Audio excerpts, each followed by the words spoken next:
Lord, may your presence, goodness, and mercy be with us all week. Amen. Amen.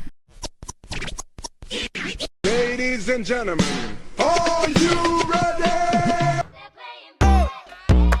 Girl, don't even get me started.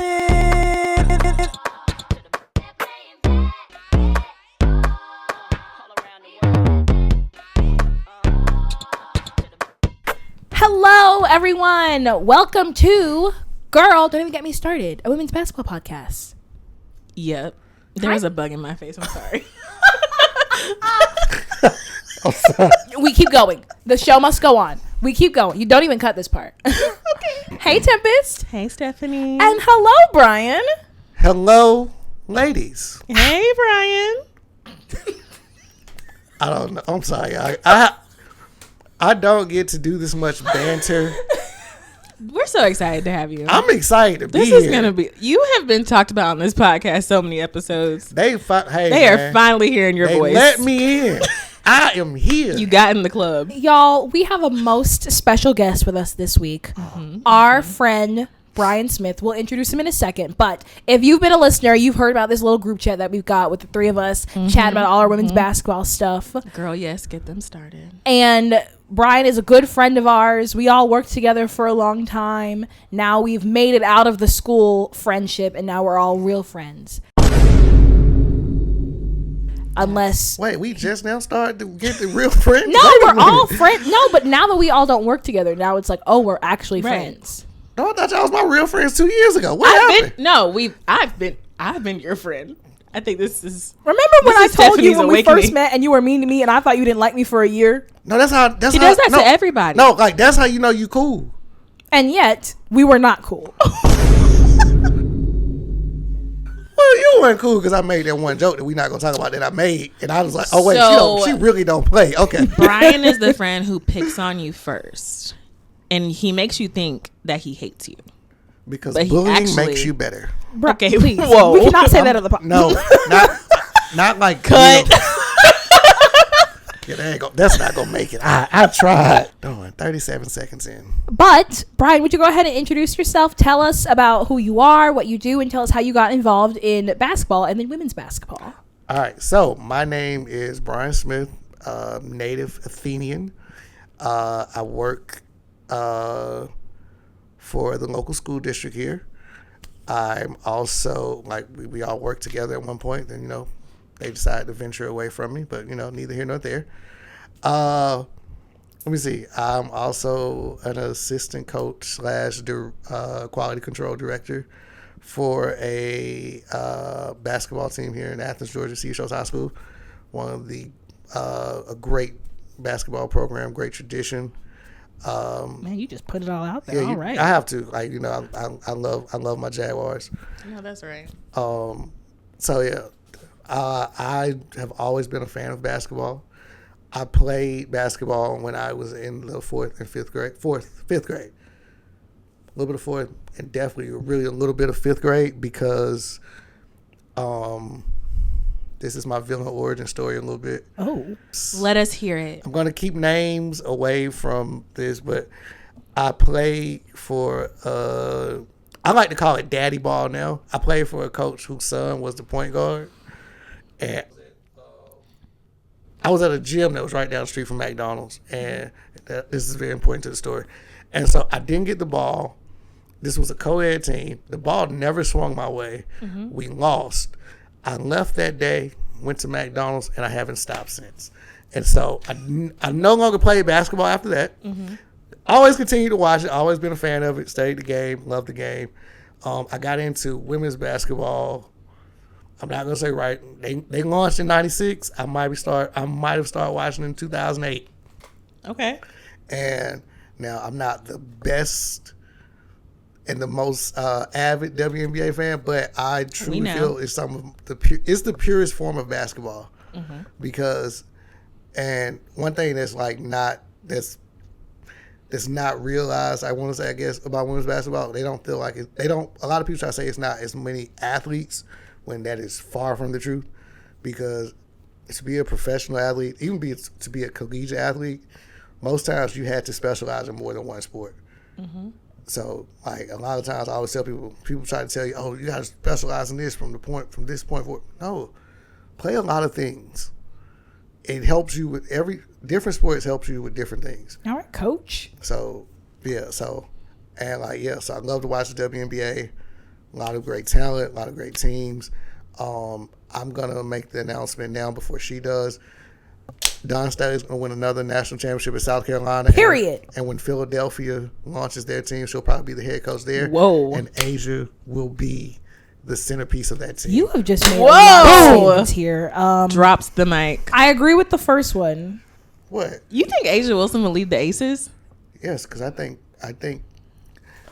Listen, I was just in Philadelphia. So much controversy. I know. I was just in Philadelphia. It's always sunny there. Nice city. Okay. That's a good one. Thank you. Nice city. I had a good 3 days there. I went to the Roots picnic. I saw Jay-Z and Erykah Badu and a host of other artists. Did you call Tyrone?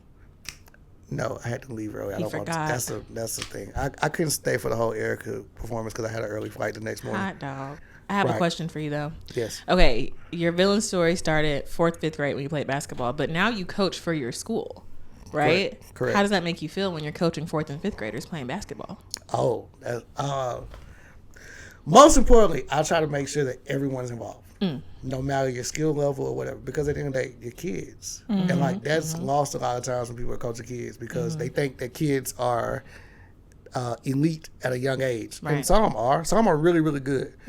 I don't think you get to the elite status until after you've gone through your natural changes as a human being. For sure. Like when you get to your 17, 18, like it's some 16-year-olds right here that's like super strong. It's like, why are you built like this at 16? But yeah, like, so it's real important that everybody gets a shot. I make sure everybody believes in themselves. I make sure everybody gives maximum effort because at the end of the day, coaching kids, no matter what, you have to give maximum effort because they're going to be kids and they're not going to follow any plays you run, any plays you call. I learned this last year. I had some really good basketball players, but I tried to make them run plays, and that was my first mistake because they're kids. I have an acronym. It's called KISS. Keep it simple, shawty. Because please keep it simple. Because when you start trying to not cut here, do this, they're just going to say, you know what? Ball got swung to me. I'm going to launch the ball, and we're going to lose. But it's okay. Brian, honestly, we got the opportunity to coach kind of side by side this year, and I learned so much from you. Honestly, it was great. But the kids didn't learn. No, but that's the thing. The kids all grew. That's the whole point. No, They I all will say grew. this, though. Because you're not gonna, but like some of the players that we had, even on both sides, Yeah. like as much as their game was like got better and like they took it serious, like especially some of the young ladies that you had, I was so happy to see them taking basketball serious by the third game of the season. It's like, okay, they really want to play basketball. Okay, that's cool. And then some of them even came out and played soccer with you. So it was like, okay, cool. Like again, being an athlete, don't just do one thing. But your boys grew too, especially from the beginning of the season to the end of that season. Those wins at the end of the season. Yeah, we should have made the playoffs, but we're not going to talk about the playoff structure. We don't have the time to talk about it today. That's going to be a whole nother podcast. But y'all, this episode's definitely going to be super silly, but also Brian is a good friend of ours. He's also super embedded in our community. He just does a little bit of everything all over the place. Because if not us, then who? Period. If not me, then who? Preach it. Not just teach, reach the youth. I love the rhyming. Now I do have a saying. It's called embrace the youth before they're embracing your pockets. Oh. That's again. I'm really big on that. You be smart sometimes. You know. Drop some knowledge. Okay. But Brian's going to be with us the whole episode today, which is a little different with how we've been doing our guests in the past. But Brian is here because we are talking about the Commissioner's Cup final. Man, what a disappointment. Oh, brother. We're talking about the Commissioner's Cup final later in the episode. Before we get to that, we're going to give our headliners. Headliners. Hey, headliners. Headliners. Also, just shout out, we are filming this in front of a live studio audience. Woo woo. Shout out. She's over there. Yes. Well, okay. She's asleep. Tempest, you were right. I was. Hey. Shout out. We appreciate the audience. Shout out. I'm gonna miss y'all doing that. Shout out. They didn't even do that anyways. But for those who are new this week, Headliners is Headliners is a segment where we talk about the 2 top games of the week really briefly before we get into our biggest game later. So, Tempestt, what is your headliner you're talking about this week? Who I'm talking about? Yes. Dallas versus Connecticut. AKA Dallas versus Houston. Now listen, this game stressed me out. I actually stopped watching at the third quarter because I got mad. I'm not gonna lie. I was upset. Okay. Just saying. Anyways, my Dallas girlies pulled through. That's kind of cute though. Your Dallies? My Dallas girlies pulled through. The score was 86-83. Okay. Now, Dallas did rally from a 14-point deficit to defeat Connecticut, but they had me nervous. Okay. But all I have to say is this game was the battle of the UConn girls. Okay. You have Aaliyah Edwards. You have Olivia Nelson-Adota. You have AZ Fudd. And you have Paige Beckers. Shout out to Olivia Nelson-Adota, local Athens area product. She went to Wander. Nice. Oh, I didn't know that. Very nice. Did not know that. That is so close. You didn't? Oh, no. You had left by the time that Clark and Wander were in the same region, and Gino came to Clarkson. Was it Clarkson? She was at one. What? Was it Gino? Gino Ariema? No way. I remember him being at a game and she was at. I might be wrong with saying it was Clarkson, but I remember going to one of her games and seeing him there. And that is so cool. Oh, man. Yo, that's wild. Wow. But also, I saw that for that game specifically, there were a lot of champions. Yeah. Because they had Brittany Griner, who won a national championship. Enrique had won a national championship. Who else? They had Paige and AZ won a national championship. The UCLA girls. Right. Charlize Ledger Walker had won a national championship. So a lot of champions. Olivia didn't win? Olivia won, right? Olivia Nelson-Adota? Yeah. I don't think so. I don't think so. She didn't win that? I thought they won. What year was that? Maybe I'm wrong. Who was she with? She went to UConn. Yeah. Oh, you're right. Do you like her? Olivia Nelson-Adota? Uh-huh. Oh, everyone knows Stephanie hates UConn players. First when she of all, finds out they're from UConn, she no longer likes First them. of all, I don't hate anyone. Okay. Strongly dislikes. I just am not a fan of. Strongly. I have an aversion. So do you strongly dislike her? No. Wait, time out. How you dislike UConn players, but you was a huge Paige Beckers fan? Speak on it. Shut up. Wait, I never Speak on it, Brian. Wait, I never knew this. Because it's honestly like when these teams beat my team, that's honestly when I start hating for real. So when UConn beat South Carolina, That's fair. You're dead to me. We didn't talk for days. It was spring break. We didn't talk for days. I mean, it's like, Weren't you on a cruise? We didn't talk for days. okay. I wasn't on a cruise yet. Finish your Yes, headliner. you were. No, I was at home when the game happened. Finish your headliner. Anyways, we'll get back to that. The top performance of this game, Paige Beckers scored 25 points. Y'all know Paige get down in Connecticut. She does not play. And then for Connecticut, Layla Locon scored 18 points for Connecticut. Biggest concern was that in the first half, Connecticut dominated with aggressive defense. And they led by 43-35 by halftime. And that's when I started getting angry. Also, Connecticut racked up 42 points in the paint alone. How is that a concern? Because As a Dallas fan, it was a supposed concern. to be unbiased Well, on these Tempest. here we are. That's why I always tell you to give, if it's a headlining game, it cannot be a Dallas game because it's not going to be looked at from an objective point I'm of going view. to take these Dallas games from now on. Whatever. Anyways.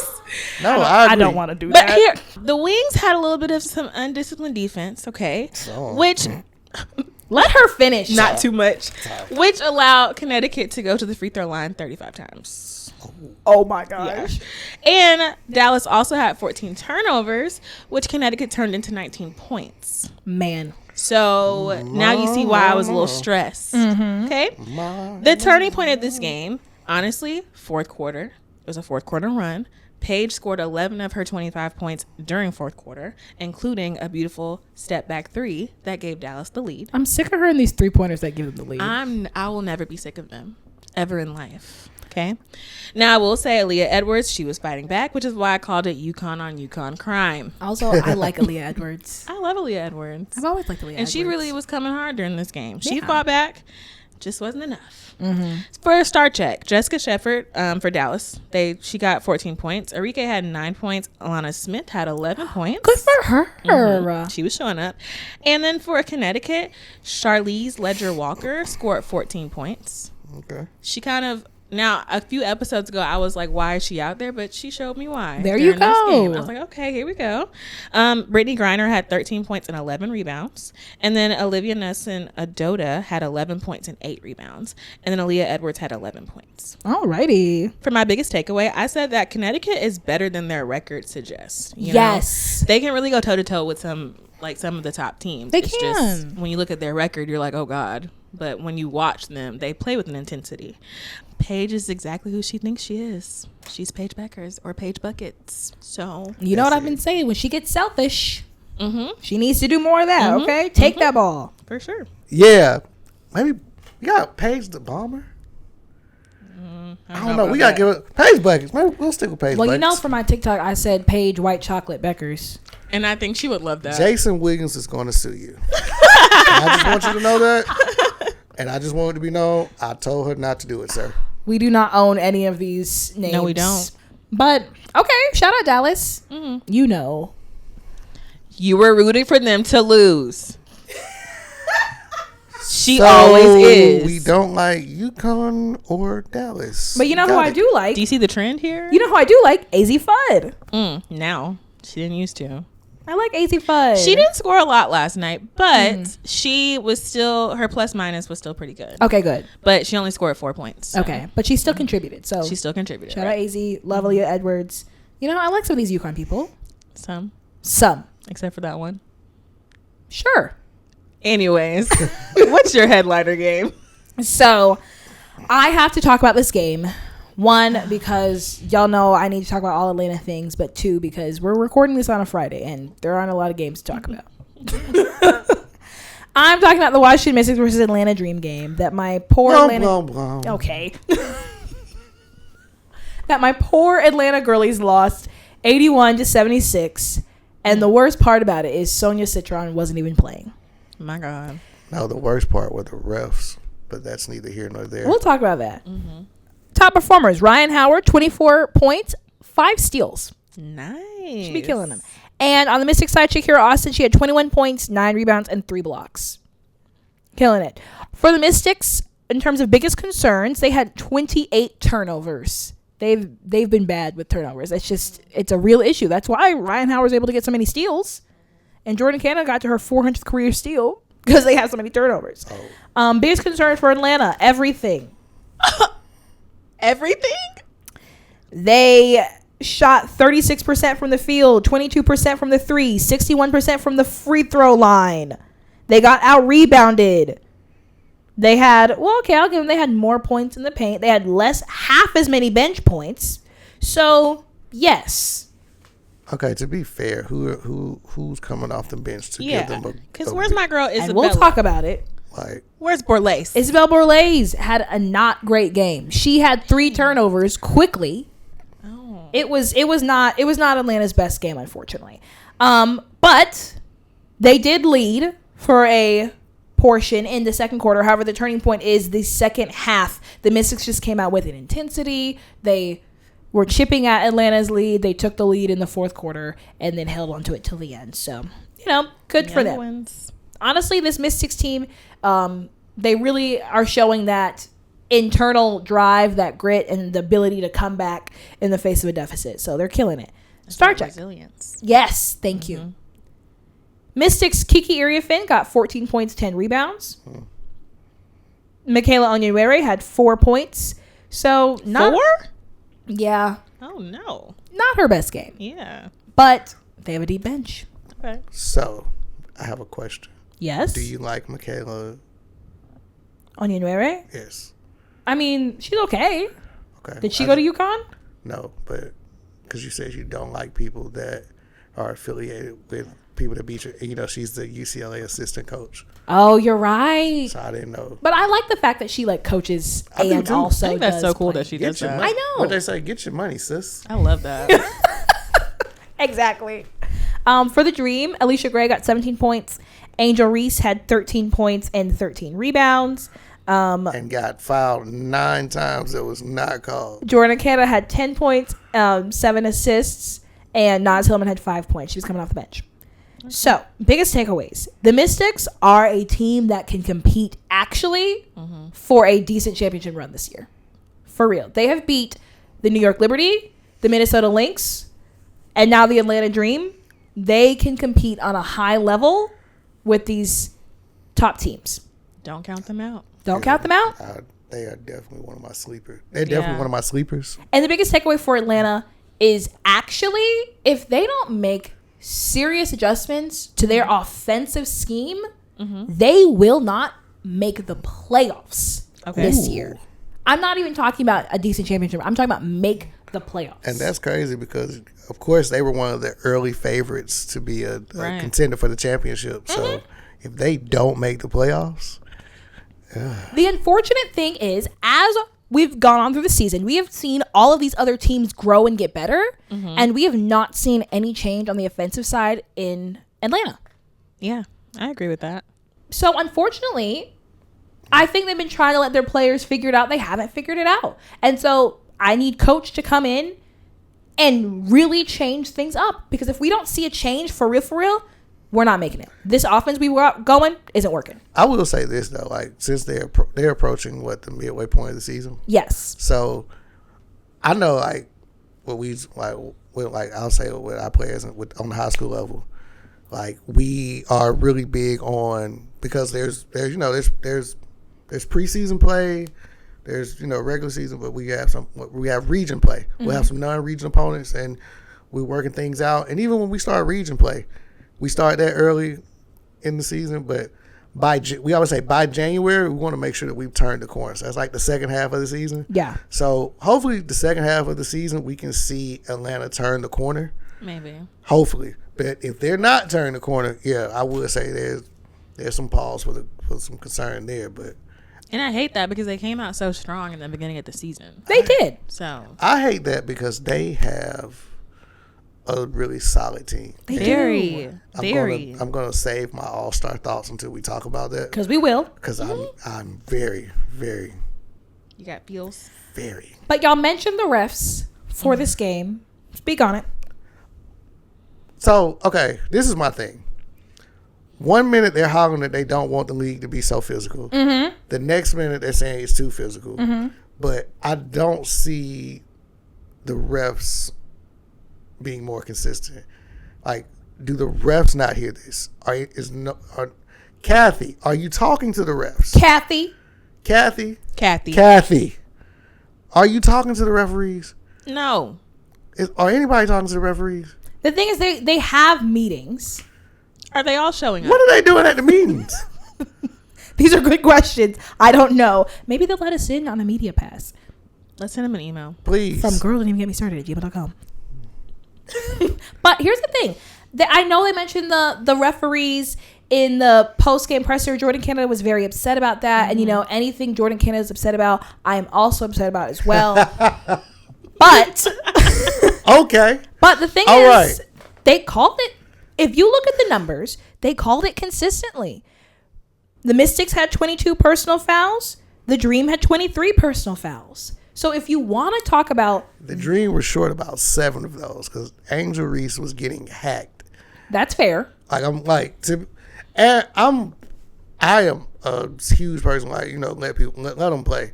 Like, we're not going to call every tic-tac foul. But right. Y'all, the girl is getting mauled. Literally. She's getting mauled. Can we just, like, you ain't got to call all of them. But please... But I will say this, Angel don't cry.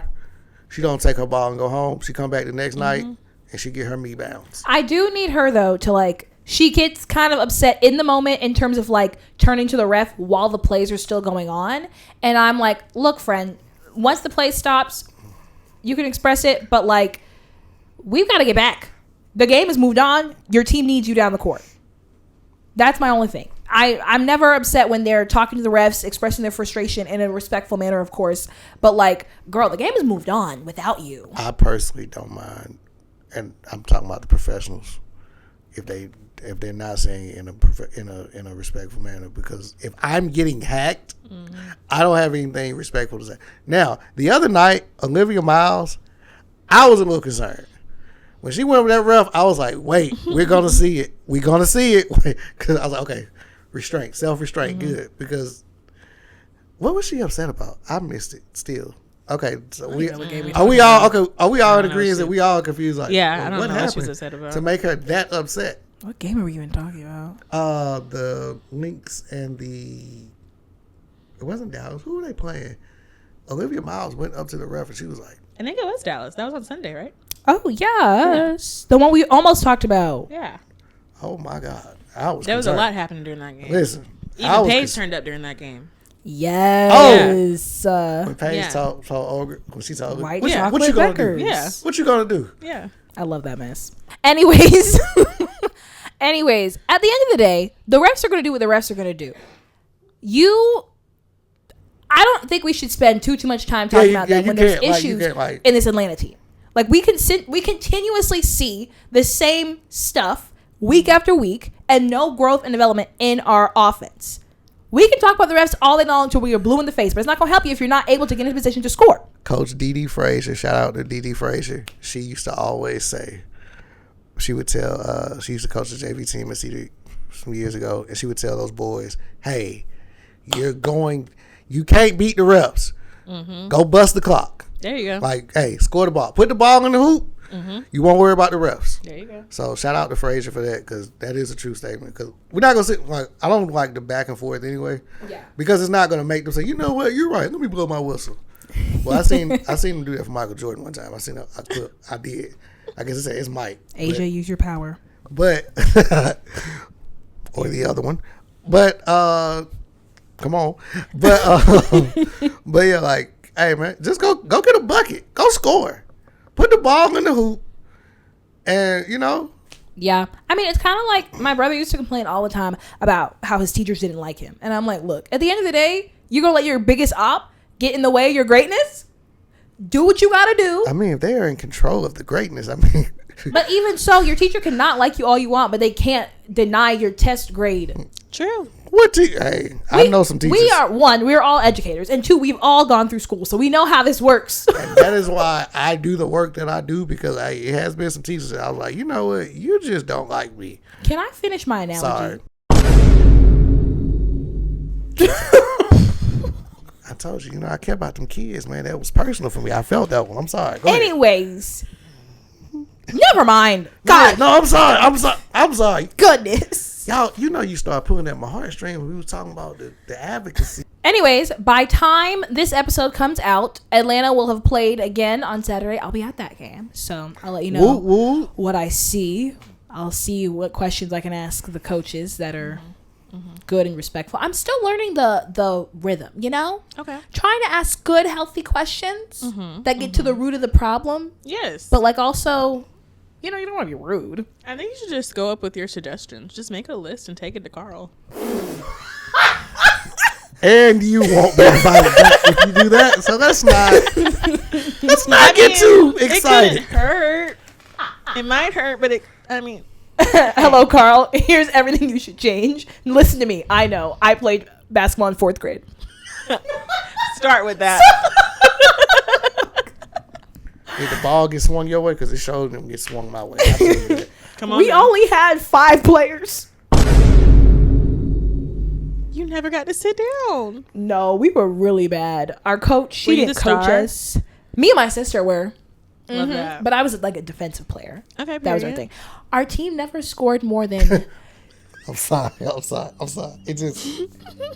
I don't know. No, I didn't mean it. We never scored more than 6 points. That's so sad. We were bad, and we kept playing the same team over and over again. Hey, that laugh was early, but it wasn't wrong.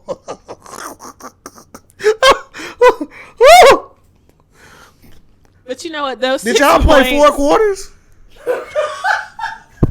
Okay, Right. I was thinking that. I'm like, how many quarters were in the game? My bad. Me Okay, asked I that don't question. really remember myself. it because I was 9. So like, I don't remember if we played 4 quarters. Maybe I they just were short remembered- quarters, like really short. Here's the thing. Actually, here's what happened. They were only We- 6 minutes. I went to a white school, and me and my sister and my friend Ashley were the only black. Well, there's only 5 players, so I guess there were 2 white players and 3 black players. Okay. And then my coach, who was white. And they thought y'all were the stars, and then that ball Yep. got swung, and they said, "Ah." And we played this one school every game. They were all black players, and you could tell they have played basketball prior to this year. We had not. What county was this? This was private school, No, I'm saying, what county? Where were Henry you? County. Okay. So we got destroyed every game, and we just kept seeing the same people over and over and over again. Did it help us? No. And that is why my basketball career ended there. So both of y'all have reasons on why your basketball career ended so early. Yeah.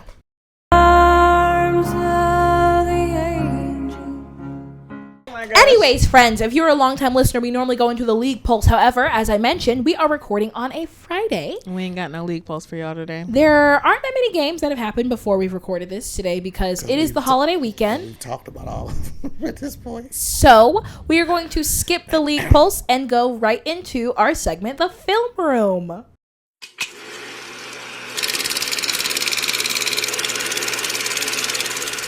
This is where we talk about the biggest game of the week. And so, of course, we are going to be talking about Ready for this one. The Commissioner's Cup. the Commissioner's Cup Finals. Who played, Brian? Who were our 2 teams? The 2 teams that should not have played, in my opinion, that I didn't want to play, but neither here nor there.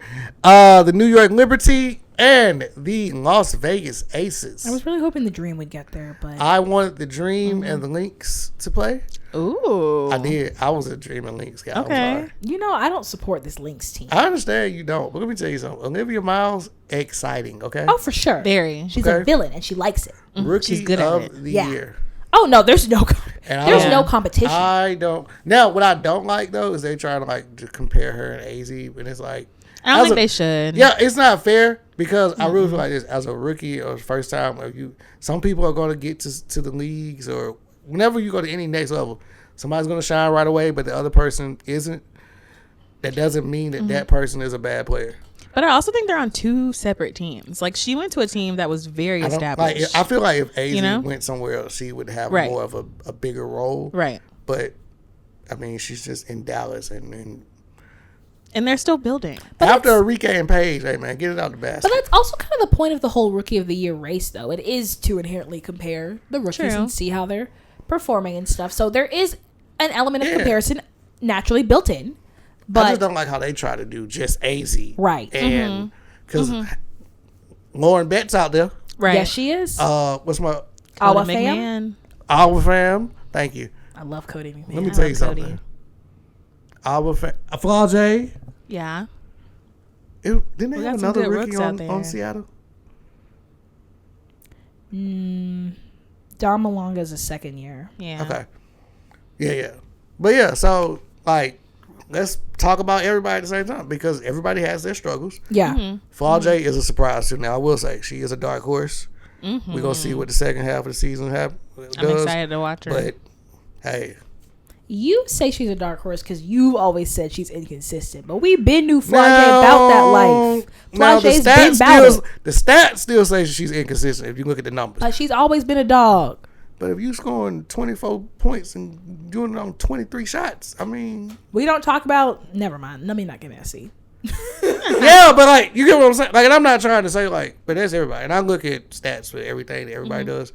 Like, I'm a Knicks fan. You know, we're gonna talk about the MNBA as y'all say for a no, second. we don't. Oh, Who even is that? I know, but before Jalen Brunson had that amazing game. Oh, isn't Jalen Brunson that guy who was on a podcast with Nick from Alandria? Don't know who any of those people are outside of Jalen From Love Brunson. Island. You didn't Yeah, watch last season. I've been trying to watch. Ooh. Anyway, so like, but yeah, to get back to the point, and we're gonna compare, like, let's compare everybody, but don't try to do the man. She should have been number one. Hey, That's the talk that I don't want to hear. That's like- fine to compare them as like, you know, how they're Because playing, but the number one talk is any just draft annoying. is all based off potential. Right. Yes. And it's about fit. Right. Yes. So the GM for the Dallas Wings obviously felt that AZ would fit what they're doing in their team better. Because put Olivia Miles on the Wings. Is she doing that? We got to keep going, but I hear you. I hear you. Preach, brother, preach. Let me do a quick recap for the Commissioner's Cup final. New York versus the Aces. Quarter 1, New York come out strong. They're driving to the paint because Asia Wilson is not playing. She was out with an injury. So they're like, the paint's wide open. What fear do we have? None. Chelsea Gray also gets hit in the face early in the quarter, and she has to go to the locker room. Talk about sabotage, man. I feel like, are they trying to like intentionally get people out of here? But they didn't even play Asia to like injure her. They said, Asia's out. Let's get Chelsea next. Jackie, right after. Hey, Jackie, your turn. The Aces also were struggling offensively while New York was having their way in the paint, okay? Until they quickly built up an early 10-point lead. But then, their bench, namely Kennedy Carter and Cheyenne Parker-Tyus. Sorry, y'all know I love me some Kennedy Carter. We know. I'm glad she back in the league. I'm sorry. And Cheyenne Parker-Tyus, they came out and they finally got something going with their offense. Mm-hmm. I knew by Kennedy's hair that she was going to tear something up. That's a okay. It was the side bun. I said, my girl's about to go off. That's a thought. She said, I don't have time for this, okay? No one's worried about this hair when we've got a game going on. There we go. She even had to change shoes. She was slipping and sliding all over the place. Now. And she said, this is not going to work. But also, really, what was going on? Maybe it's the sabotage. Maybe someone put something on her shoes. Because why was she tripping so much? Now, when she fell that one time and still had control of the ball and then dumped it off to Melissa. Beautiful. I was like, you know what? Vindicated. She's a professional. And then Chelsea Gray comes back from the dead. She comes back. She gets into the game, starts cooking. They cut down on that lead. They end the quarter 27-21. Quarter 2 starts. Aces are still building on the momentum. They get within 4 early in the quarter. But Vegas gets into foul trouble. New York does a good job of getting to the line. So New York quickly gets back to a 10-point lead. Vegas are trying to pass, but they seem like kind of more so out of sync, kind of like how we saw earlier in the season. And they got blocked a couple times by Jonquil Jones. Meanwhile, New York was getting out in transition, building on that momentum, scoring on their side. To end the quarter, it was 51-37 New York. I will say Kennedy Carter had a very pretty buzzer beater, though. So that was nice. Mm-hmm. Do you think, I know you said with Atlanta, they have to figure some things out with their offense or they're going to be in danger of not making the playoffs. But do you feel that if Becky don't start, let's put things on that drawing board a little bit better, that they're going to be dangerously close to getting kicked out of the playoffs early? We'll talk about it when we get to these teams. All right. We'll talk about it for sure, because that's a great question. Quarter 3, both teams have made some really good defensive adjustments at the half, but the offenses are getting creative. Vegas gets some good stops with New York, and they get in transition. They also get some like offensive rebounds to give themselves more opportunities. They cut down the lead even more. They also took advantage of Jonquil Jones and they took advantage of Jonquil Jones and Pauline Astier being on the bench. They end this quarter 65-62. New York up. We come out in this fourth. This is when it was really getting going, okay? Defense was keeping up, especially the Aces, okay? They were turning that defense into offense. They tie the game with 8 minutes left, and they get their first lead around the 7-minute mark, right?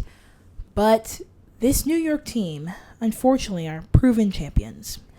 And so they responded immediately because Breanna Stewart is never going to let that mess slide. They hate the Aces because of all the history they have. And so they're going to make sure they get it done with them. The Aces still made some tough buckets to, keep it within 5 at 3 minutes, but New York managed their time really well. And then Sabrina Ionescu drained a 3-pointer right at the end to seal the win for New York. So New York won this game 93-85. Their 3-point shooting between both teams was, I'm talking Board of Health going into a nasty restroom in that dirty restaurant. They got the good food. I'm talking about that type of filthy. That three, but Sabrina hit the threes that they needed. And unfortunately, the Aces couldn't hit the threes that they needed. They had a similar 3-point percentage, but the Liberty 3-pointers were way more effective. Aces 23%, New York 28. So, who do you want to talk about first? Aces or New York? New York. Yeah, let's get them out of the way. Yeah. New York. Shout out to the Knicks, though. Knicks in 5. We are alive. 53-year drought over. Sorry. WNBA. I just side-eyed the camera so hard. Yeah, we don't. Anyways. Sorry, we're back. I'm sorry. I had to get that off, though. What did we see from New York that we liked?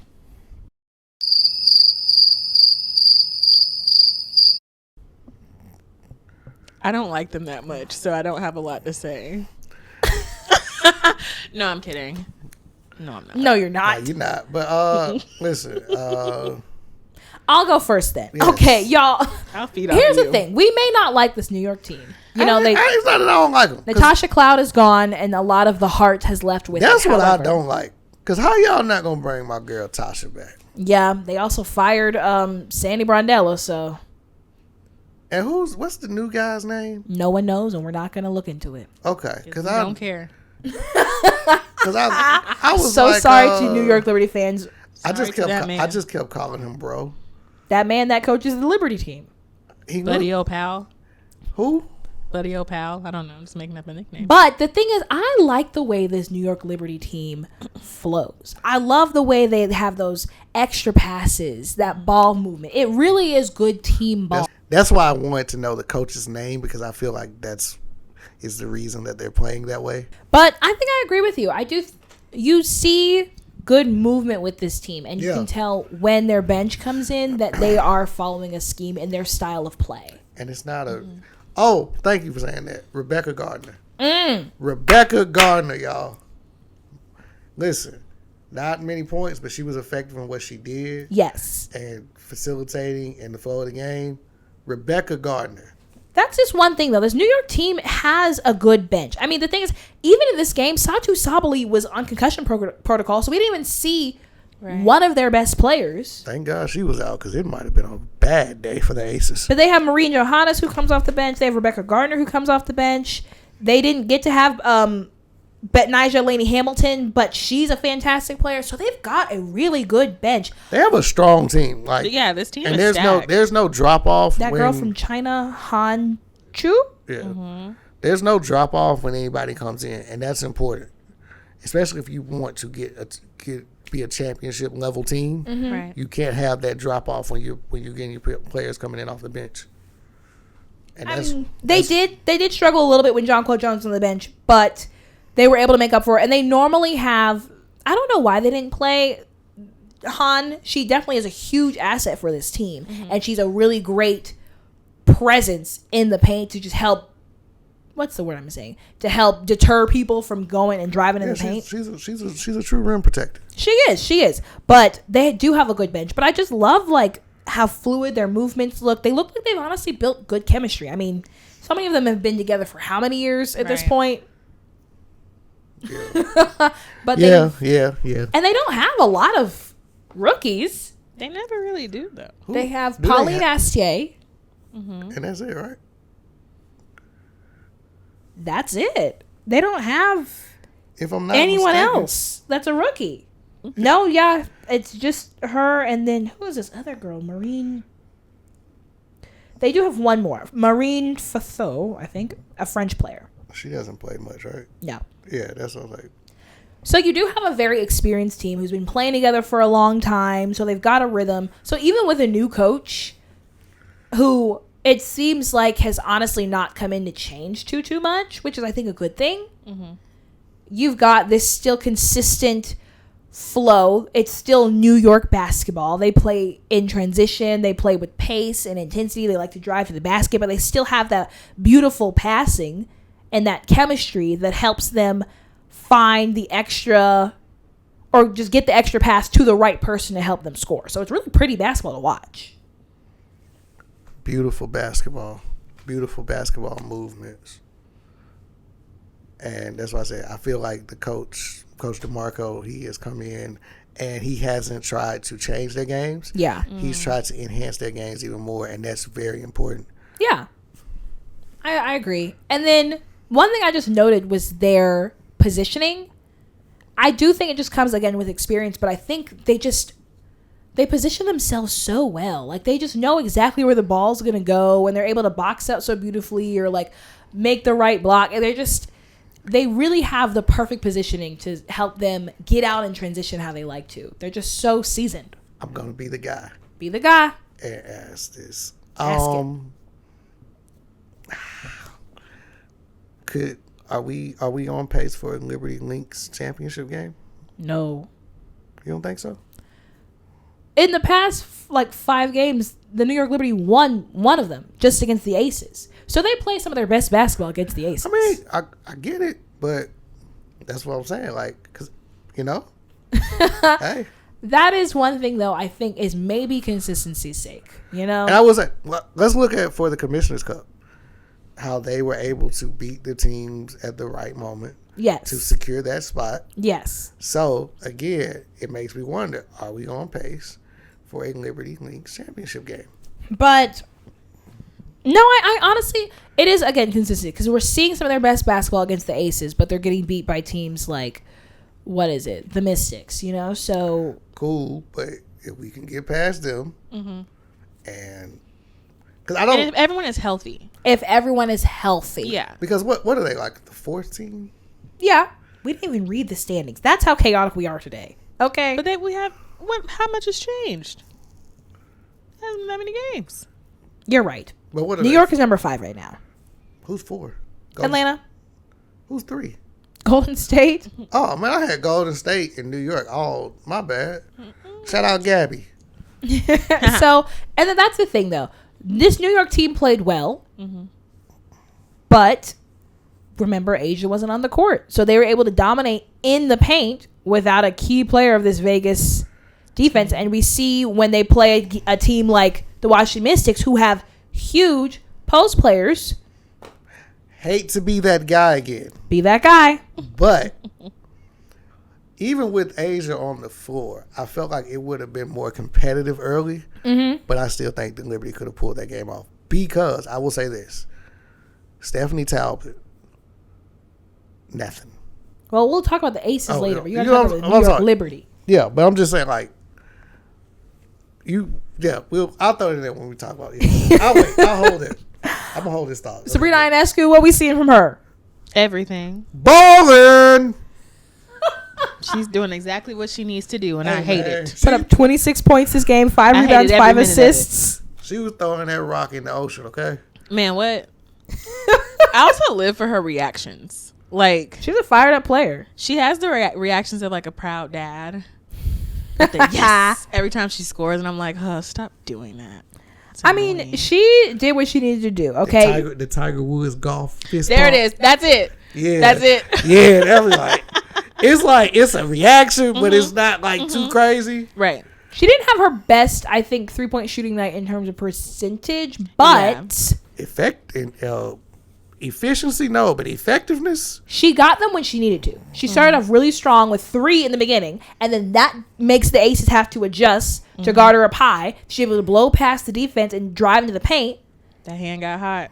It sure did. But also, can we talk about Breanna Stewart and her double-double? Girl. Hello. Breanna Stewart is the hero of this team. I actually love her. Me too. Yeah. Why does she not have a signature shoe? She does. She does? Okay, with who? It's not with Nike. I don't know why I want to say Puma. It might. Okay, it might. No, yeah, it is. You're right. With Puma? Yeah. Because her and LaMelo, they over there at Puma. Her and LaMelo and somebody else. Flau'jae's Puma. Yeah, it's Pumas. She had 25 points, 11 rebounds, 4 assists, and 2 steals. And 2 blocks. The thing is, What? but I love her demeanor specifically. Yeah. Because I feel like, one, her impact is undeniable. Like, we can see the stats. But I think it's also the way that she is so unmoved by anything. She's so ready for the game.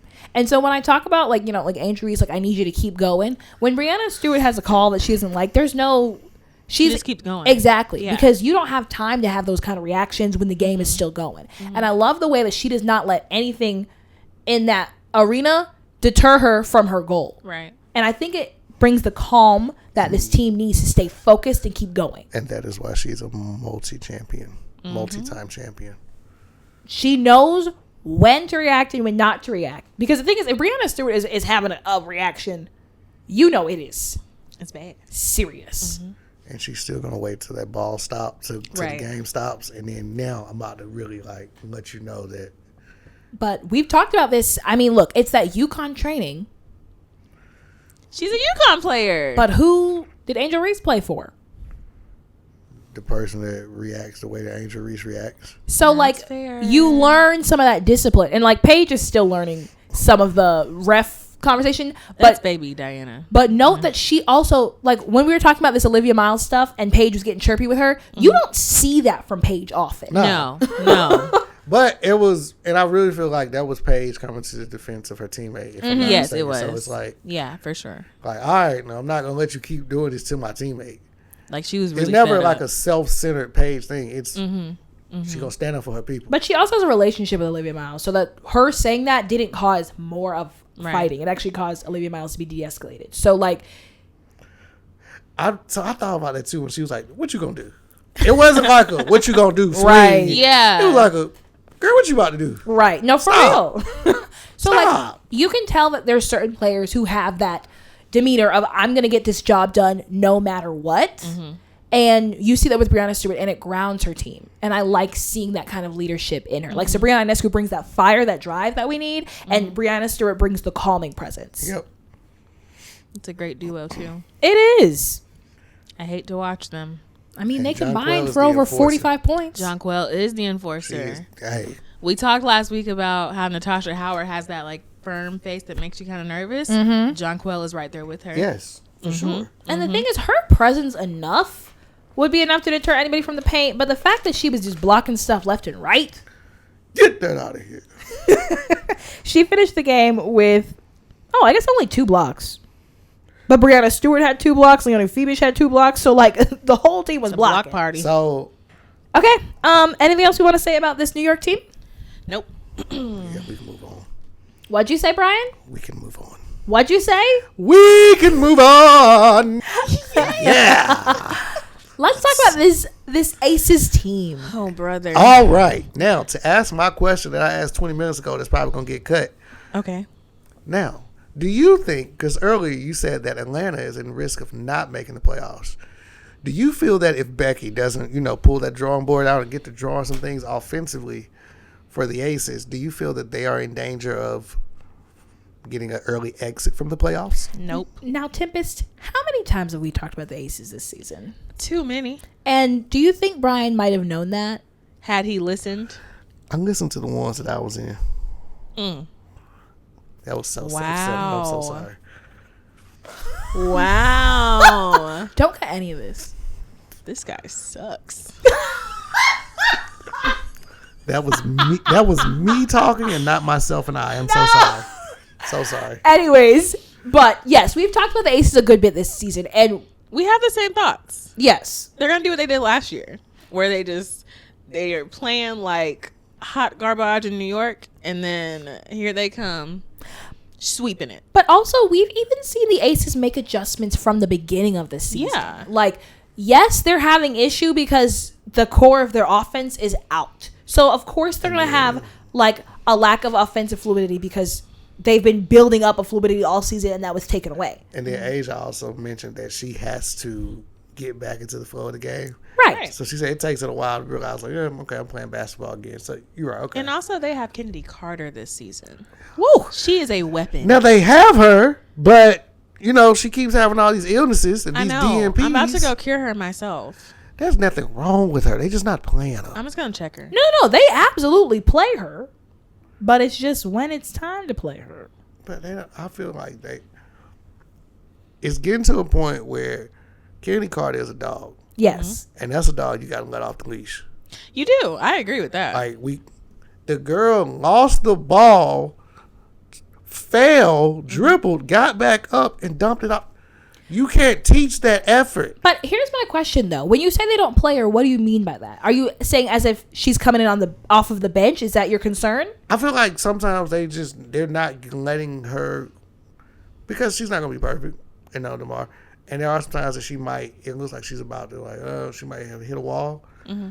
I feel like they need to let her play through that. Mm-hmm. Let her cook. Yeah, let her cook a little bit more. Mm-hmm. Like, it's not gonna be pretty, but let her go. Right. Let her go. Give her a few more minutes before it's like, you know what, get her out and throw somebody in there, i.e. KB. Please don't throw her in there. They threw KB in there. I also need to say that I learned I need to stay out of women's business, because I said, why is KB shooting a 3? And she made that mess. And then she hit it, and I was like, you know what? Loud and wrong. She said surprise. But here's the thing, though. Honestly, Becky Hammond has proven year after year that she really knows what she's doing. Okay? No, Becky is a phenomenal coach, and they give her such a hard time about her Jalen Brunson comment, which she shouldn't have made, but neither here nor there. We're not talking about men on this podcast. Sorry, go Knicks. Anyway, but we're back. Sorry. But phenomenal coach. But to be fair, she coached in the MNBA under one of the best coaches, which is Greg Popovich. So she's been under a great coaching tree. Mm-hmm. She's had a lot of great success in Las Vegas, mm-hmm. And that's why I said what I said as far as, Asia's time in Las Vegas is going to come to an end soon. She's going to Philly with Dawn, 2028. Woo! Brother. I just had to throw that in there again. But in all seriousness, like, Becky, I just want to know, I want to make sure that Becky will figure it out this year, and instead of because it's a new year. Teams have gotten better. You can't just always just let them do what they do, and the girls are fighting hard. Oh yes, these games are getting unpredictable. Like you said, the Mystics, they're coming. Right. You just can't count any teams out. Right. So I see why you asked that. Question. State. You know how I feel about Golden State. But they were on that trajectory. I mean, they made the playoffs as an expansion team last year. Mm-hmm. They were gunning for top 5, especially. Yeah. No, I definitely see your point. And even they're struggling right now. They're on that losing streak. But hey, when Atlanta is hot, Atlanta's hot. It's Arizona. It's Las Vegas. It's hot. Here's the thing, y'all. Like, without Asia, one of their top players, they still kept this game competitive. Okay? True. They still kept it close. I mean, look, they closed that lead down to 3. They tied it up in the fourth quarter.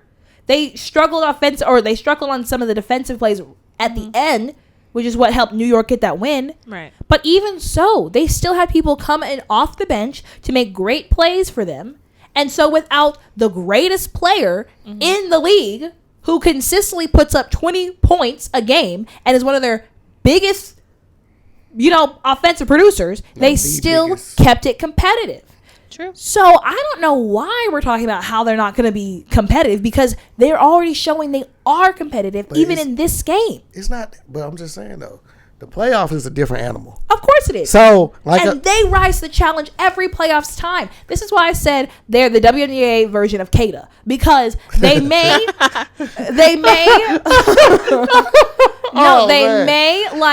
fumble it here and there, but when it comes down to it, they gonna get that fire because they're that girl. They always rise to the challenge when it comes to a playoff. Okay, always. I agree. But I do think some teams are going to give them or attempt to give them a run for their money. I'd like to see Mystics, it. They're coming. There we go. Golden State. I can see it. And I will appreciate it. Golden State's coach. Appreciate it. She was an assistant under Becky, right? Casa, yes. Yeah. They took Kia Stokes right on over there. Mm-hmm. I never said that these other teams weren't good. I just don't want us to doubt the level of play that the Aces can come with as well. Because, look, we've talked about them a lot this season. And it's not like I'm their biggest fan. I only heard 2 episodes, but go ahead. Don't make me mad. But again, they really do have all the pieces, and Becky has been learning how to put them together in ways that are beneficial for this team. So this game is not any reason to be concerned, especially when we see people like Cheyenne Parker-Tyus coming in, putting up great minutes. The only reason she wasn't able to play as much is because of foul trouble. Right. Now, Cheyenne Parker-Tyus came in, but you know who came in before her? Kennedy Carter. Oh, Brianna? Liz? Oh, Bree. Oh, don't even talk about Brianna. That's what I'm saying. So again, scheme, I'm worried about, I'm just thinking like from a scheme perspective. Okay, I understand. You know? But Brianna Turner doesn't get that many minutes anyways. I don't know what she was trying. I think she was just like, look, Asia's not here. Let's just try some different things. But Brianna Turner is not a part of their rotation often. Like when we've seen them play, we don't see her play that often. So, so why throw her in during one of the biggest games? Because they knew they weren't going to win. They said I really think they already wrote this one off as a loss because Asia wasn't there. Hey, Jackie and Chelsea thought different. That man said, "Did you guys feel that you were playing with, the house's money?" When I tell you, they were trying to go to where Turks and Caicos. Man, when I tell you, Chelsea Gray and Jackie Young, whenever they doing a presser, gold. Especially if it's somebody wants to ask what I love. You know, they say there are no stupid questions. They lied because some of these reporters, they're asking these women things that's like, you wouldn't ask. You wouldn't ask a man this. So why would, come on. So like, so do you feel like you were playing with house's money?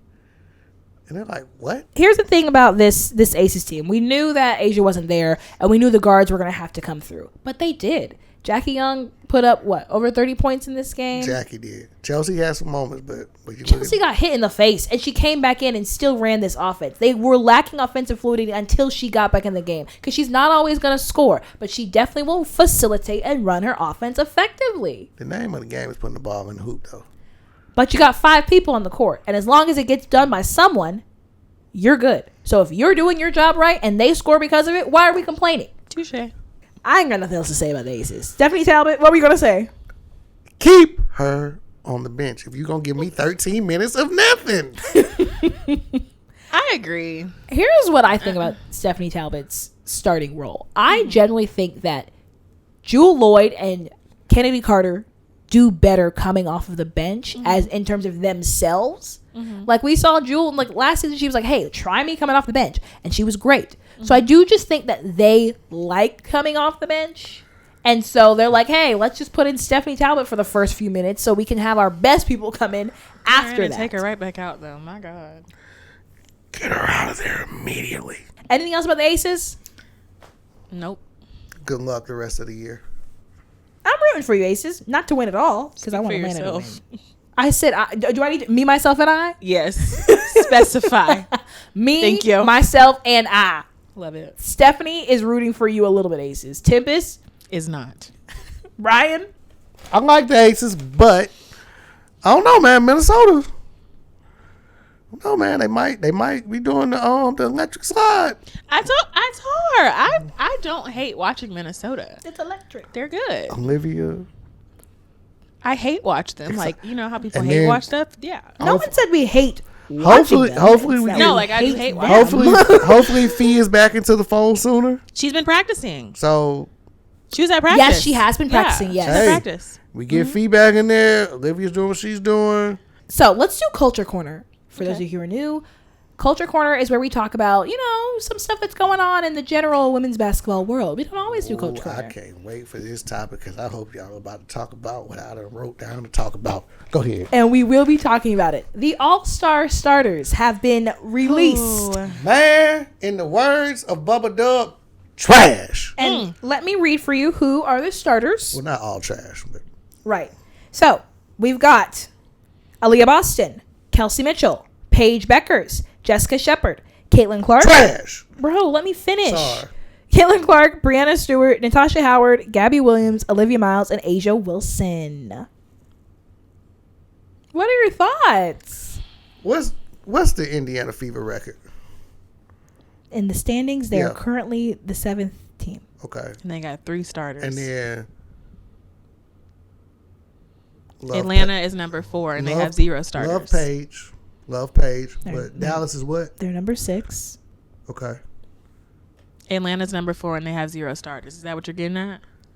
Where's Ryan? Because that's what I'm getting at. Where's Ryan? Right. Where's Angel? Right. Where's Alicia? Mm-hmm. I'm frustrated that there's not. Okay, but here's my thing, though. I honestly don't think you should have repeats of people on teams in the starters. That's my thought. Mm-hmm. I think if you want to have a good starting game or a good game where you're getting a lot of the fans involved, you really should spread the wealth and get more people from the different teams. I understand that it's voted on and it's what the people want to see, But I also think that you would get more fans from different cities as well if you just like spread the wealth. Because people want to see Atlanta too. I want to know who's counting the votes, because there's no way you're going to tell me that nobody from Atlanta was voted as an all-star. Mm-hmm. Well, it's not that they're not all stars. It's not that they're. I'm sorry, they're the starters. You're right. You're right, but it's just it makes it hard to believe when you have 3 players from the same team as the starters. Well, here's the from thing. that team specifically. They were voted on. It's just we know that every time America votes wrong. Correct. Okay? We've seen it with Love Island. We've seen it with American Idol. Every time they vote wrong. We've seen it with other places too. Mm-hmm. I don't know, man. When they picked Fantasia, they was right. Top tier. When they picked Rube. Not when they picked David Cook. It should have been David Archuleta. You know what? I'm still mad about that to this day. Wait. Archuleta didn't win? Nope. No. But he won at Life, kind of. He's not that big, but he's big enough. True. I do feel like spread the wealth. I would like to see more teams represented in the starters group. That's all. Yes. That's it. That's my thought. Yeah.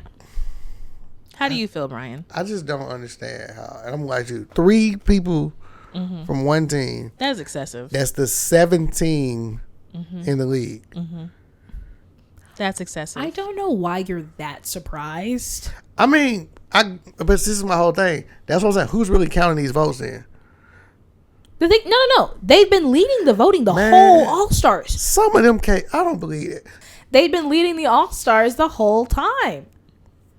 Again, America votes wrong every time. If we want to actually have people that are in a competitive nature and that really represent the top talent of this league, then we're going to have to change the way that we select all-stars. That's just what's going to be. But I thought most of the voting really comes from the teams. And I saw earlier that some of the Los Angeles Sparks players, if not all, if I'm not mistaken, they didn't even get their ballots. It's not, the majority of it is not from the teams. Part of it is a percentage. I think it's like 25%. I think. I don't know. But most of it does come from the fan voting. So if it's like, look, if we're going to be upset about the fan voting, which, yes, the fans are voting wrong, then they're going to have to change the way that we vote it or how they structure it. Because you got to think of the fans for each team, right? Some teams have more mature fans and older fans that may not have known the correct way to go and get the job done. Some people didn't even know that you could be voting every single day. Right. So, I mean, yeah. And I mean, like, the Caitlin Clark effect has been a thing for a reason. We know that people are obsessed with her. We know people are obsessed with that team. So, like, it's not that surprising that they have 3 people in the All-Stars. I just think that the league probably should make adjustments in terms of how we represent the All-Stars, just so that it is more fair and equitable in that regard. Sure. So, how would you change it? What would you do? Like I said, one person per team on the starter pool. Wait, you mean like... Or not one per team. But if you have more than one from your team, they're going to have to be lower. Because it's just, you have so many repeats here. You've got 2 Dallas players, 2 Minnesota players, 3 Fever players, and again, no Atlanta players. You see representation from just a few teams. I can see multiple players from the top teams. From the top teams. Yeah, that's that's my problem. It's like, right. How are you the 7th best team with 3 All-Stars? What are they doing? But also, that's the thing that Atlanta was the number 1 team at one point. What defines an All-Star though? Because you have great players on all of these teams, right? You've got, Skylar Diggins. She's a fantastic player. Does she not deserve to be an All-Star? No, because she plays for the Chicago Sky. And so that's the definition that you have. But, like, what defines an All-Star? That needs to be defined before we go into this voting. Because you've got people who are like, I'm going to vote for my favorite player. Right. And you've got all these people, Sophie Cunningham high up on the list. She should never be here. She comes in off the bench. So we're going to, it either needs to be education on what is an All-Star. On what is an All-Star, or change the way we do the voting and how they structure it. Either way, something's got to change or something's got to give. Something's got to give. Somebody have. Kathy, if you're listening. Kathy. You need to step in. You and them sneaker heels need to step in and do something. Help me. Help us. Help the league. we're gonna get a little One W. more serious. This next one, Oh, I know what you're about to bring up. we touched on it last week, but the situation has gotten worse. Let's talk about And it. I feel like we should talk about it. So before we get into this, I would like to set some norms for us. Okay. We want to keep it positive and uplifting So we while can't being bring up honest. We can always bring up Kathy. Kathy. Let's describe what's going on. Go first. ahead. So, What's going on? as many of you all know, there was a foul called or not called really against Caitlin Clark in the Indiana Fever versus Phoenix Mercury game a couple of weeks ago. People were very upset by it. When they saw it, it looked like Alyssa Thomas was like putting her fist towards Caitlin Clark's throat. She got suspended afterwards, but since then she has been receiving death threats and a lot of disgusting racialized slurs and things directed to her. People apparently trying to put her address online, and it's been like horrible stuff we've seen thus far. Just cyberbullying, like cyber terrorism. It's been horrible. And so Alyssa Thomas made a statement about it, saying Kathy hadn't reached out. No one from them had reached out yet. Then Kathy Engelbert went on to make a statement saying they're going to investigate it. Stephanie White made a statement saying, we don't agree with all those things, et cetera, et cetera. So let me hear your I'll say, okay, here's where I say it's not the players, because everybody, Caitlin Clark doesn't speak up, and that might be her thing. She just likes to be silent, and we can't force somebody to talk, right? And she wasn't the one, and this is from my thought process and from how I feel, she wasn't the one that was campaigning for them to later never call a foul during the game, but the next day you're suspending me. No foul was called, no review was done, but you're now saying that I intentionally did something to somebody, and now you're suspending me.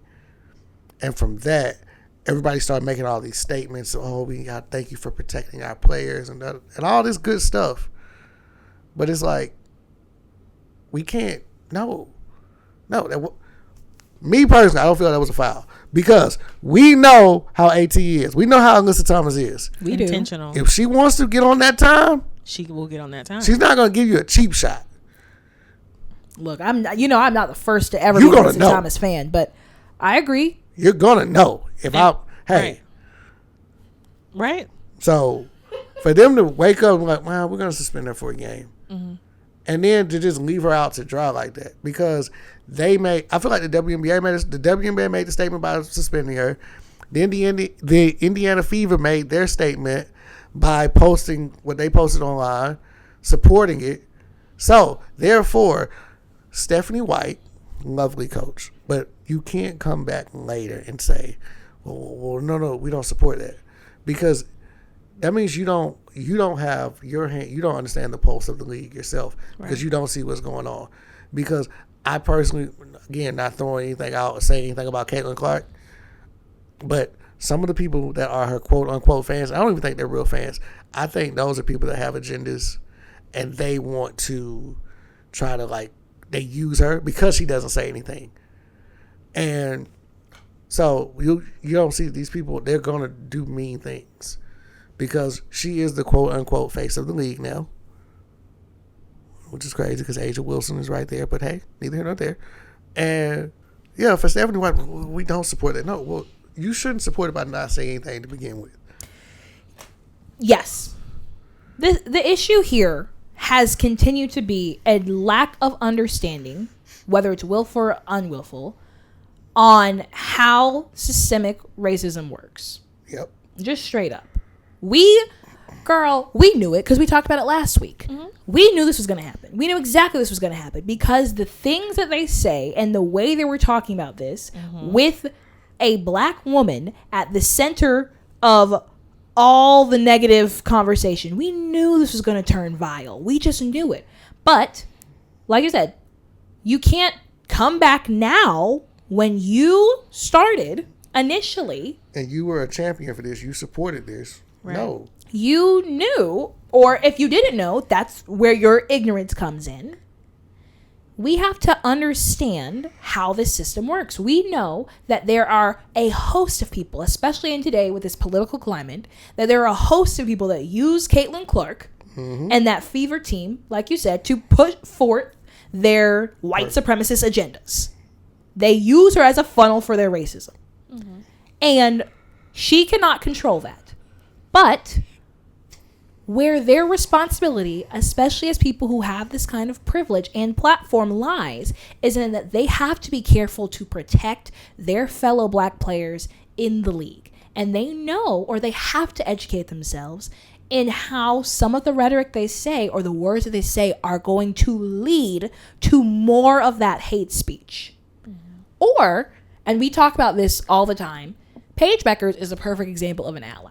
Yep. Because she is very careful in how she chooses to present herself and the words that she says about other black players. Yep. And so when you are in a system that already is agitated by, political scheme, sphere, et cetera, you have to do more than just not say anything or say, oh, I'm not for hate speech.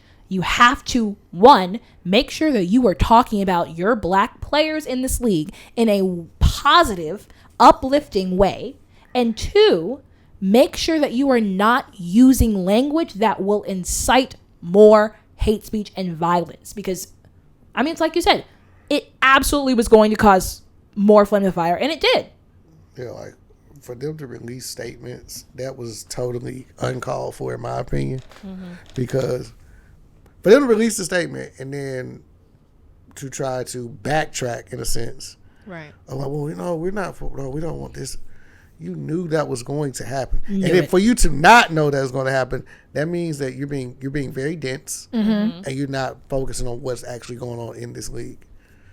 And no matter what, whether you love Caitlin, hate her, like her, dislike her, whatever, you have to know what's going on as an organization, as the coach, as your teammates. You have to know what's going on. And a lot of people, make the statement that athletes should just play sports, and like who are they to comment on all these things? But quote unquote, shut up and dribble. As the 100%. Right. And the existence of the WNBA is radical in itself. Yeah. It starting was an inherently political thing. So it cannot now, 30 years now from its inception, try to be politically neutral.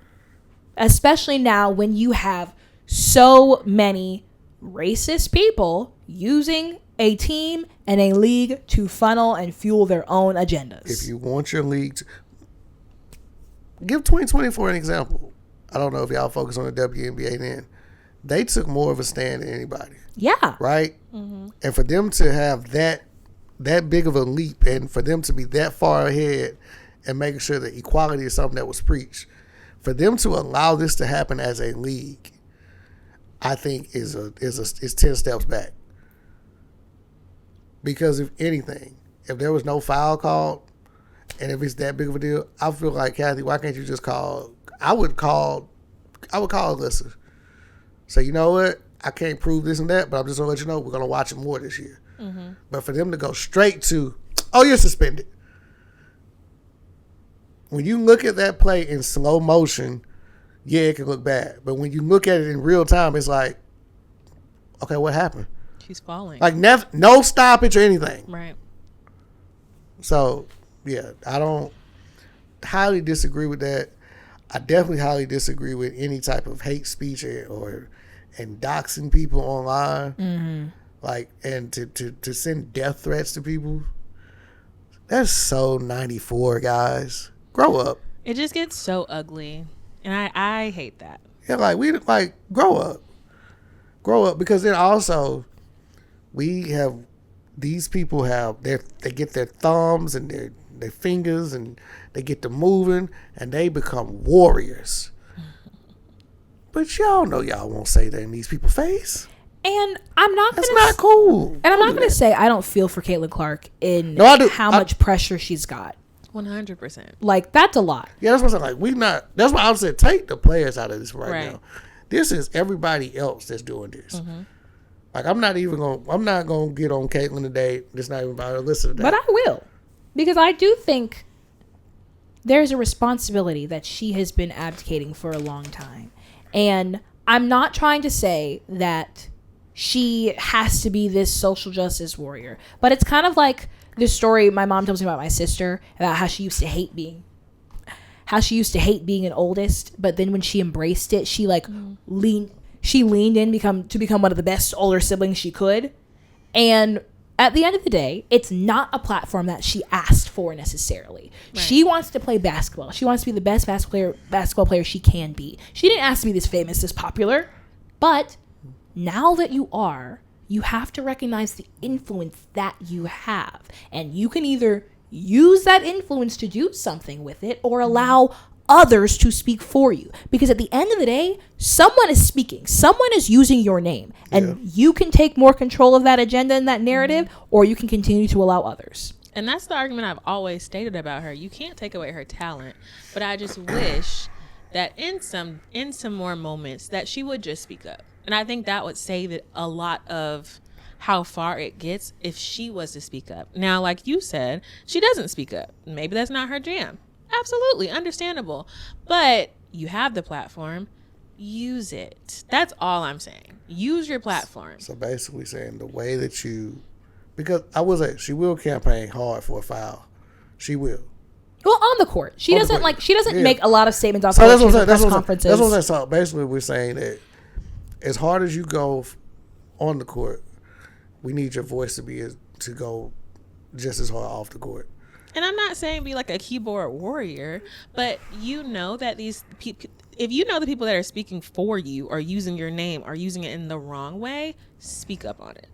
And something. Give me something. People have said she's, said, I don't condone all those things. I don't condone hate speech. I don't condone any of that stuff.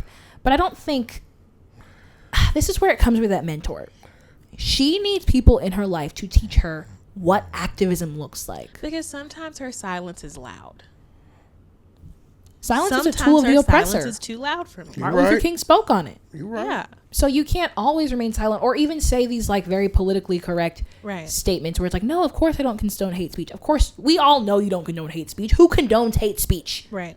But you got to take it a step further. Like Paige Beckers, when she made that SB speech, she could have lost everything.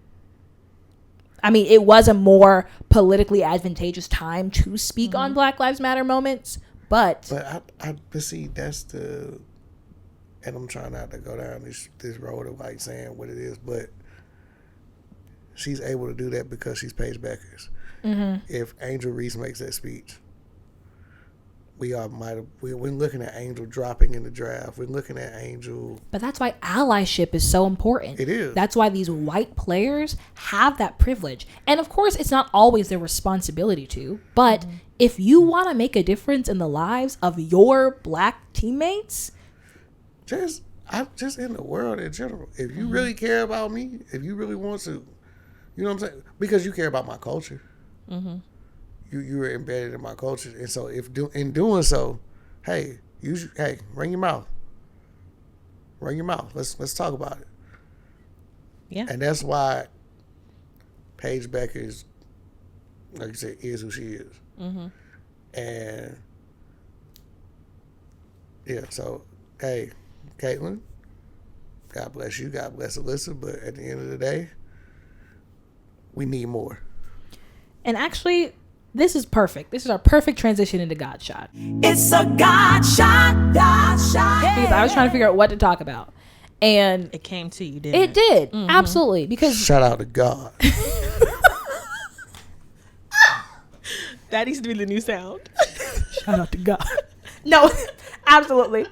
But no, I mean, a lot of, I think, the people who are so fiery for Caitlin Clark profess to be believers. But one of the biggest tenets of who Jesus Christ was and who he is was that you love and pray for your enemies. You pray for those who persecute you. And so when it comes to this whole combativeness with Caitlin Clark, Alyssa Thomas, all those things, I think that there has to be those people who stand in the gap and choose to forgive, choose to love, choose to show the love of Jesus, and actively come to the defense of those who are their enemies. Because that's what Jesus was, radical in loving the people who were marginalized. He says, care for the prisoner. And I was just listening to a podcast. When they're talking about the prisoners are people who are often guilty.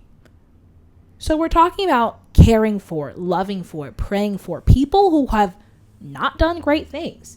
And even when it comes to a lot of these racist people, like, my hope and prayer for them is that they can come to a conviction and understanding of their wrongdoings and eventually be able to reconcile with just other people of color in their lives to have a much more fulfilled life.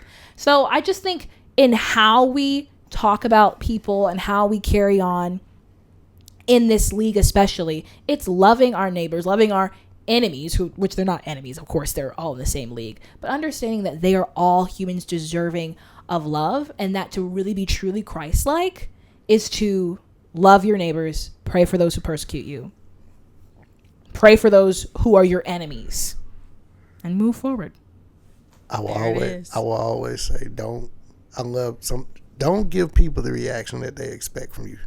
Absolutely. That's very important, because you have to really, that self-restraint is very important. Do not give anyone the reaction don't do that. Don't give them the reaction that they expect from you. Self-control is a fruit of the spirit. Sure is. Let's wrap this episode up. Thanks for letting us get a little serious, you guys. Let's end it on a good note with the final buzzer. It's time for player of the week.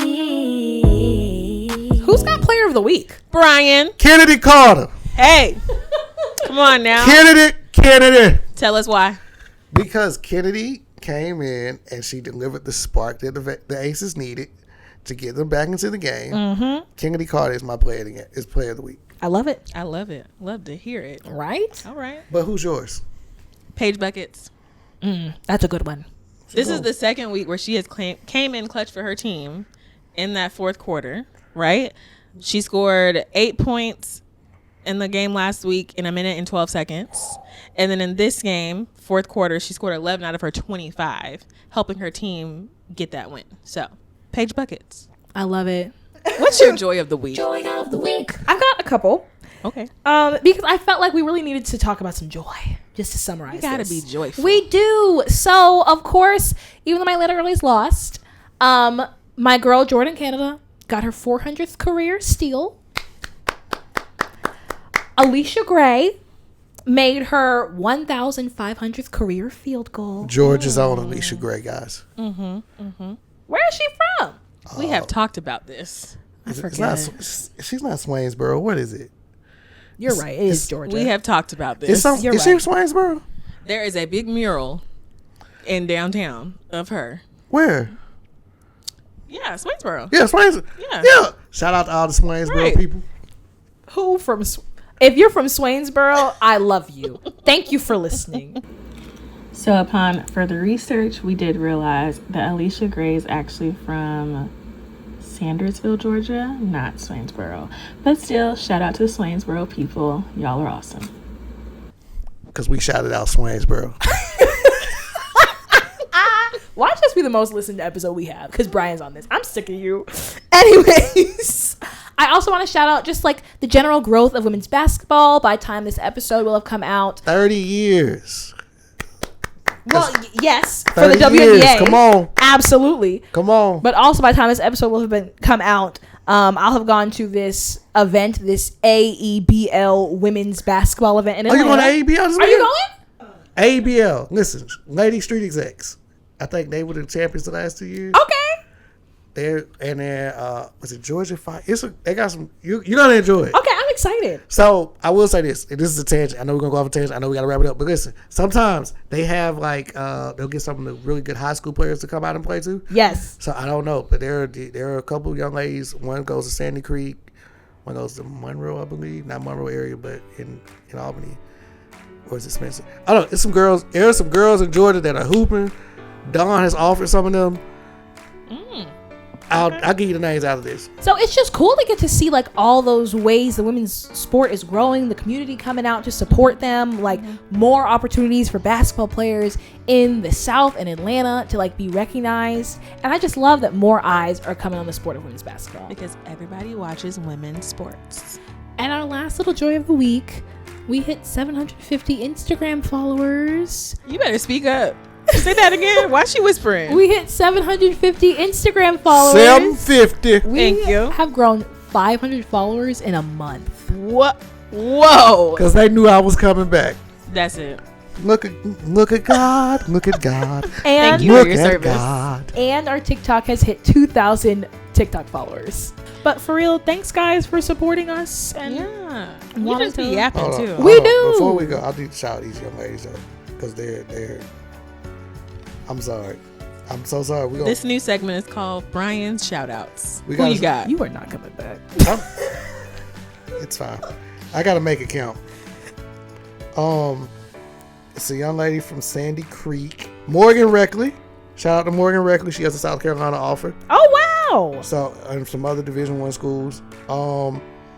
Another young lady that I don't know if she has an office, but she be balling. London Smith from Newton High School, and what is my other girl? Oh, Oconee County has a young lady, Oh. Ella David, if I'm not mistaken. All right. Okay. She hoops. She's really good, and I don't know. It's another one. I'm forgetting your name, and if you listen to this, please forgive me. But the world gonna know your name soon. So, yes. Young Hoopers. Love to see it. All right, Brian, what are your finals predictions? For the year, or just okay. The Lynx, especially if he comes back, I feel will be in the championship. Now, their opponent will either be the Atlanta Dream or the New York Liberty. Tempest, who you got? I have Minnesota Lynx, and I'm going to say the Washington Mystics for the plot. I was gonna say. For the plot. I don't know. I love it. Get radical. I love it because they're good. They are good. Okay, I'm gonna say the Minnesota Lynx. And just because I was going so hard, the Aces. No, the Valkyries. Shout out Gabby. That's very possible. Shout out to Gabby. I think your prediction is very possible. I'm excited. I hate see to this. admit that They're for killing both teams, it. but I think that's very possible. They play Atlanta tomorrow. By the time we've seen this, they'll have already played Atlanta. I do hope that they lose. Unfortunately, I do hope the Valkyries lose. But they could go all the way. You never know. So unfortunate. Anyways. Thank you guys for being on the longest episode known to man. Shout out to the whole Seashells Girls Basketball Program. Brian, we do appreciate having you on here. For real, for We have real. loved having this. Felt like a marathon, but you are fun. Brian, you know we love you, okay? I just need to shut up, right? That's all. Okay, I'm gonna be quiet. You That's just- okay. Brian just be yapping too, and it works out. It And works you know out. what? I wouldn't have been yapping if there was some snacking. That's Hey. all I'm saying. Okay. Anyways, shout out to Brian from our group chat. Girl, yes, get them started. We've enjoyed you. We might welcome you back. That is a With a hard time maybe. limit. Exactly. We have an outline here. We have a flow and a rhythm. I thought it was just like it was an outline, but it wasn't like a He hard said suggestion. Because that man hasn't listened to the podcast in how long? Right. I bet he listens this week. Go ahead and say our name real quick. Who? I'm Stephanie. I'm Tempest. You are? I'm Brian L. Smith Sr., grandson of Stell and Pinky Lou, grandson of Stell and Bernice, Pinky Lou and Elmo's son of Diane and Herbert, brother of Heather and Ramon, uncle of Raekwon, godfather of, And this has been. girl, don't even get me started. We'll see y'all next time. Bye. Peace.